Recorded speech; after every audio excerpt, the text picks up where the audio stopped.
Bonjour, je suis Nina Baronina. Dans ce présent vidéo, je vais vous parler du patriarcat, du matriarcat, des parents qui acceptent un enfant garçon puis qui ont moins de tolérance quand c'est une fille, et pourquoi toute cette problématique-là, puis pourquoi le contrôle de l'humanité est remis dans les mains des hommes, alors que ça devrait intrinsèquement mis dans la main des femmes. Parce qu'au point de départ, c'était les femmes. Alors, si les gens vont étudier dans des trucs universitaires, ils s'aperçoivent qu'au début, c'était des femmes. Puis les hommes ont pris le contrôle par des processus, on pourrait dire, de mensonges, pour mentir aux femmes, pour prendre un contrôle de reproduction. Parce qu'une femme, ça n'a pas besoin de bien des hommes, ça a besoin d'un homme. 100 femmes, ils ont besoin d'un homme. Donc les autres sont inutiles. Puis les hommes, ils ont vraiment accepté ça. Donc, ils ont voulu prendre le contrôle de la femme. Contrôle de sa jouissance. Contrôle de sa manière de vivre, de manière de s'habiller. Contrôle de tout. Ils ont voulu contrôler la femme parce que la femme, c'est un être de bonté, un être d'amour qui donne la vie. Alors que l'homme, lui, c'est un contrôle. Sa dimension, c'est une dimension de pouvoir, de prendre le pouvoir sur l'autre, de faire des contrôles. C'est comme ça qu'ils ont créé un système monétaire, c'est comme ça qu'ils ont créé le capitalisme, c'est comme ça qu'ils ont créé des lois humaines, c'est comme ça qu'ils ont créé toutes sortes d'affaires dans le patriarcat. Or, aujourd'hui, on demande aux femmes d'aller en politique, puis les femmes, ils ont de la misère parce que quand tu rentres dans ce monde d'hommes-là, t'es brisé, ils disent oui, oui, on va vous accepter, mais c'est pas tout le temps bien accepté dans un monde d'hommes. Puis il y en a qui revirent de bord. C'est comme les femmes qui vont dans l'armée, il y en a beaucoup qui sortent. Les femmes qui vont dans la police, qui ont de la misère aussi.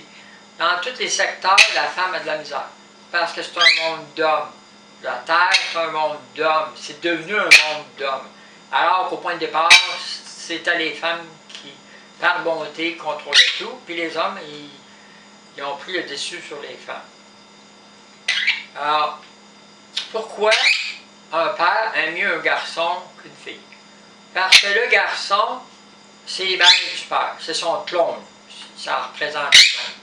Puis il va avoir des espérances de vie pour son garçon, comme lui aurait aimé les avoir, puis qu'il n'a pas été capable de le faire, puis il veut le donner à son garçon.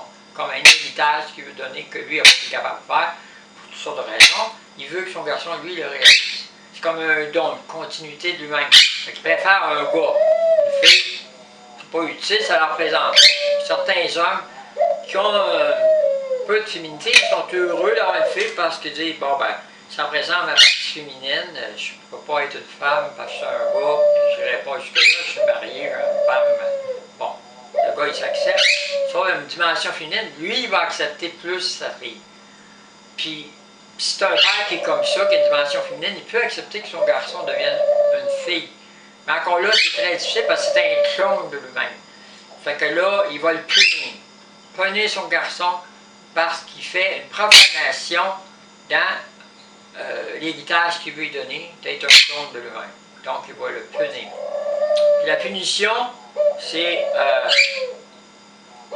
une forme de haine sur une forme fantasmatique de castration. Castration, tu ne seras jamais réellement une femme pour moi, je vais te détruire avant que tu sois vraiment une vraie femme. Tu ne peux pas être, parce que c'est moi ton père, puis c'est moi qui sais que tu es né comme ça, puis ça va rester de même.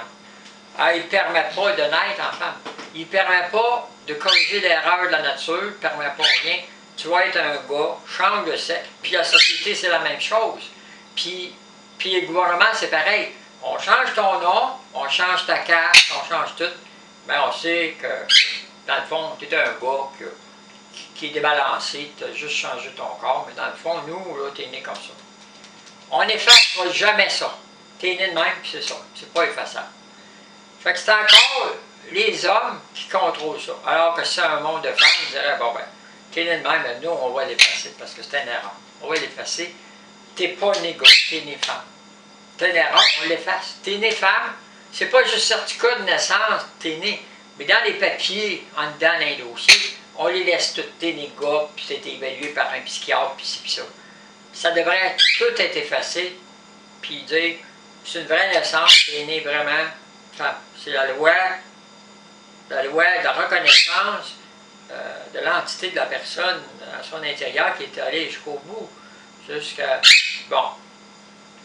Donc, dans le cas des filles, bon, la mère a accepté sa fille, mais il y a des femmes qui ont une dimension, ils n'ont pas aimé leur vie de femme, qui acceptent mal d'être des femmes parce qu'ils ont été abusés par des hommes, qui ont été contrôlés par des hommes, puis si on a un garçon, ils ne permettront pas de devenir une fille, parce qu'on était un gars, je t'ai vu naître, tu es un gars, puis tu ne seras jamais vraiment une femme pour moi, parce que elle-même a de la misère à s'accepter en femme, elle n'acceptera pas plus que son garçon devient une femme, c'est une rivalité par rapport à elle.